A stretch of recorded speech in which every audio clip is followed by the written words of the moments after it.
प्रेमपद राधा स्वामी भाग चौथा प्रकार 28वां। इस दुनिया में दो पदार्थ हैं, चैतन्य और जड़। चैतन्य कुल रचना की कार्रवाई कर रहा है और मनुष्य स्वरूप में कई पर्दे यानी देहियों के अंदर गुप्त है और इन देहियों का संग करके दुख सुख और जन्म मरण भोगता है। तो जब तक उलटकर अपने भंडार में नहीं पहुंचेगा सुखी नहीं होगा। राधा स्वामी मत का मतलब यही है कि इस बुंद और अंश रूप चैतन्य को उसके सिंध में पहुंचाकर परम आनंद को प्राप्त कराना। इस दुनिया में दो पदार्थ नजर आते हैं, एक चैतन्य, दूसरा जड़। चैतन्य के वसीले से कुल कार्रवाई रचना की हो रही है, यानी वो कुल का प्रेरक है और मनुष्य स्वरूप में तीन पर्दों के अंदर बैठकर अपनी धार के वसीले से तीनों पर्दे यानी देहियों को चैतन्य कर रहा है और हर एक देही और उसके औजारों से उसके ताल्लुक का काम ले रहा है। जानवरों में माफिक उनके दर्जों के ये चैतन्य ज्यादा गुप्त है, यानी ज्यादा मोटे पर्दों के अंदर बैठकर कार्रवाई कर रहा है और जड़ पदार्थों में बिल्कुल गुप्त है और वहां औजार भी नहीं है। यह चैतन्य आनंद और प्रेम और ज्ञान स्वरूप है और यही सत्य है, क्योंकि इसके आश्रय हर एक देही का ठहराव और बर्ताव इस लोक में जारी है और इसके वियोग में देह स्वरूप का अभाव हो जाता है। यही चैतन्य देहियों में आसक्त होकर और जड़ पदार्थों में रस और आनंद की प्राप्ति का भ्रम करके दुख सुख इस संसार में भोग रहा है। असल में वह सुख और आनंद इसी चैतन्य में मौजूद है। जीव अपने चैतन्य स्वरूप के हाल से बेखबर हैं और अपनी स्थूल देह को अपना स्वरूप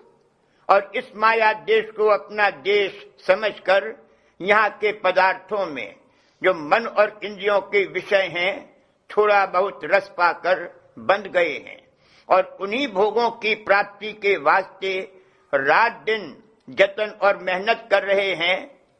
और हर चंद अपनी आंखों से देखते हैं कि यह दुनिया मृत्यु लोक है, यानी कोई शख्स या चीज चंद रोज से ज्यादा नहीं ठहर सकती। फिर भी कोई सच्चा होकर खोज नहीं करता कि जीव कहां से आते हैं और कहां को जाते हैं। बसव जल पदार्थ यानी इंद्रिय भोगों में आसक्ति करने के सब जीवों का दिन दिन झुकाव नीचे यानी स्थूल माया की तरफ होता जाता है और इस वजह से सुख घटता और दुख बढ़ता जाता है। अक्लमंद और विचारवान मनुष्यों को चाहिए कि जैसे वे और चीजों का इस रचना में खोज लगाते हैं और तरह तरह की तहकीकात कर रहे हैं कि जिससे थोड़ा बहुत फायदा दुनिया का हासिल होता है, वास्ते अपने जीव के कल्याण और आराम के अपने चैतन्य स्वरूप का भी खोज करें कि कैसा है और कहां से आया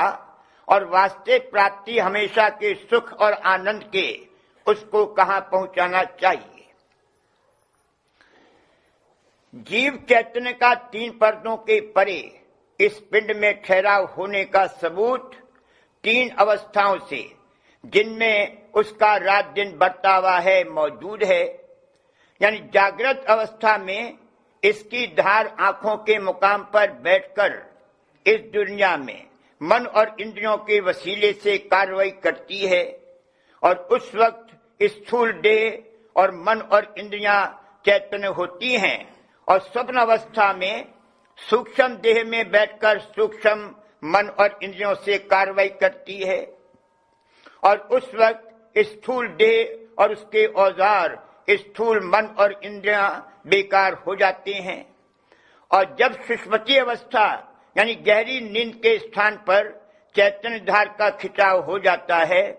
तब दोनों स्थूल और सूक्ष्म देही बेकार हो जाती हैं और इस मुकाम से ज्यादा खिंचाव होने पर नब्ज और श्वास बंद हो जाते हैं और फिर मौत वाकई होती है। इससे जाहिर है कि जो कोई जीव चैतन्य का खोज लगाना चाहे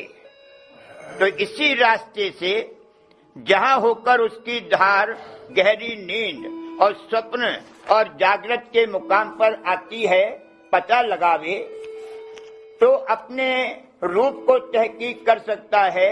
और फिर वहां से आगे खोज लगाकर जहां से कि आदि में ये चैतन्य धार आई है वहां का भेद दरियाफ्त कर सकता है। यह पता और भेद सिर्फ संत सद्गुरु से, जो आदि धाम के वासी और कुल मालिक के भेदी हैं, मिल सकता है। और इस वक्त में इसका मुफस्सिल हाल राधा स्वामी संगत से मैं तरकीब और जुगत तय करने रास्ते की मालूम हो सकती है। मालूम होवे कि संतों ने रचना के 3 दर्जे मुकर्रर किए हैं। एक निर्मल चैतन्य देश, जहां कुल रचना रूहानी है और माया नहीं है। दूसरा निर्मल चैतन्य और शुद्ध माया देश, जहां ब्रह्म सृष्टि है। और तीसरा निर्मल चैतन्य और मलिन माया देश, जहां देवता और मनुष्य और जानवर वगैरह की रचना है। इस वास्ते जो कोई चैतन्य जीव यानी सूरत का खोज लगाता हुआ धुर धाम तक पहुंचना चाहे, उसको 3 पर्दे मलिन माया देश और 3 पर्दे शुद्ध माया देश के फोड़कर यानी इन 6 देहियों से न्यारा होकर निर्मल चैतन्य देश में पहुंचना चाहिए। ये 6 पर्दे बगैर मदद भेजी गुरु के फोड़े नहीं जा सकते हैं। राधा स्वामी मत का मतलब यही है कि जीव चैतन्य को भेद उसके निज घर का और भी रास्ते और मंजिलों का समझाकर और जुगत चलने की सुरक्षित मार्ग के वसीले बताकर कुल मालिक राधा स्वामी जाल के धाम में जो महा आनंद और महाप्रेम और महाज्ञान और महाचैतन्य का भंडार है पहुंचाना और वहां विश्राम देकर हमेशा को सुखी कर देना। जो कोई राधा स्वामी संगत में शामिल होकर और उपदेश लेकर शौक के साथ सुरक्षित का अभ्यास शुरू करेगा, उसको चंद रोज में अपना रास्ता चलता और कटता हुआ और थोड़ा बहुत रस और आनंद प्राप्त होता हुआ दिन दिन कुल मालिक राधा स्वामी जाल के चरणों में प्रेम बढ़ता हुआ मालूम पड़ेगा और उसी कदर संसार और उसके भोगों और पदार्थों से चित्त में उदासीनता आती जाएगी। जो लोग की कुल मालिक की मौजूदगी के कायल नहीं हैं या शक लाते हैं, उनसे भी कहा जाता है कि जरा अपने अंतर में तवज्जह करके अपने चैतन्य स्वरूप का खोज लगावें और जो कि तमाम रचना धारों की है और सूरज चैतन्य की धार अंतर से तीनों शरीरों यानी कारण, सूक्ष्म और स्थूल में प्रवेश करके उनको चैतन्य करती है और जब सिमट जाती है तब ये शरीर और उनके औजार बेकार हो जाते हैं। इस वास्ते उसी धार को पकड़ के अंतर में चलना चाहिए, तब पता और भेद जीव चैतन्य का और फिर कुल मालिक राधा स्वामी जाल का, जिनकी की वो अंश है, लग सकता है। और जो कि सब लोग वास्ते प्राप्ति दुनिया के सुखों के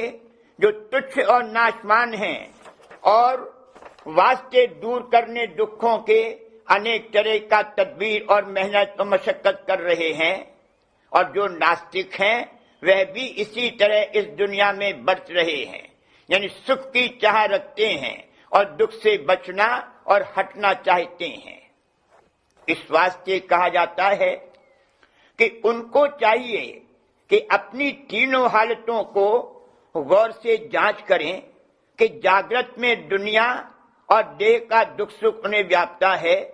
और स्वप्न अवस्था में उसकी खबर भी नहीं होती और वहां उस स्थान का जैसा कुछ की सुख दुख है सूक्ष्म शरीर से भोगते हैं। और यह भी सोचें कि जिस कदर सुख और आनंद है वो चैतन्य स्रोत की धार में है, क्योंकि स्वप्न अवस्था में वे सब इंद्रियों के भोग का रस उसी कदर लेते हैं जैसा कि जागृत में, और उस वक्त कोई पदार्थ बाहर मौजूद नहीं होता और स्थूल देह की इंद्रियां सब बेकार होती हैं और तीसरी अवस्था में किसी किस्म का दुख सुख नहीं व्यापता। फिर जो वे सुख और आनंद चाहें और दुखों से बचाव चाहें तो संतों की जुगत के अभ्यास करने से, यानी सूरत की धार को जागृत के स्थान से जो कि आंखों में है अंतर में उल्टाने से विशेष आनंद और रस बगैर बाहरी मेहनत और जतन के स्वतंत्र मिल सकता है और दुख और तकलीफ का भी असर जागृत के मुकाम से हटने से नहीं व्यापेगा। इस वास्ते उनको ये काम जरूर करना चाहिए, क्योंकि दुनिया में इसी मतलब से हर तरह की मेहनत और मशक्कत करते हैं। फिर जो बड़का फायदा बगैर भारी मेहनत के हासिल हो सके तो उसमें क्यों दरेग और बेपरवाही करनी चाहिए। जो इस काम को यानी संतों के सुरक्षित मार्ग का अभ्यास थोड़ा शौक लेकर करेंगे तो उनको अपने स्वरूप की खबर पड़ेगी कि ऐन चैतन्य और आनंद और प्रेम और सत्य स्वरूप है, और फिर उसके भंडार की भी जहां से कि सब सुरतें आई हैं और जो कि कुल का धाम है खबर पड़ेगी, यानी सब भेद रचना का और सूरत की चढ़ाई के रास्ते और मंजिलों का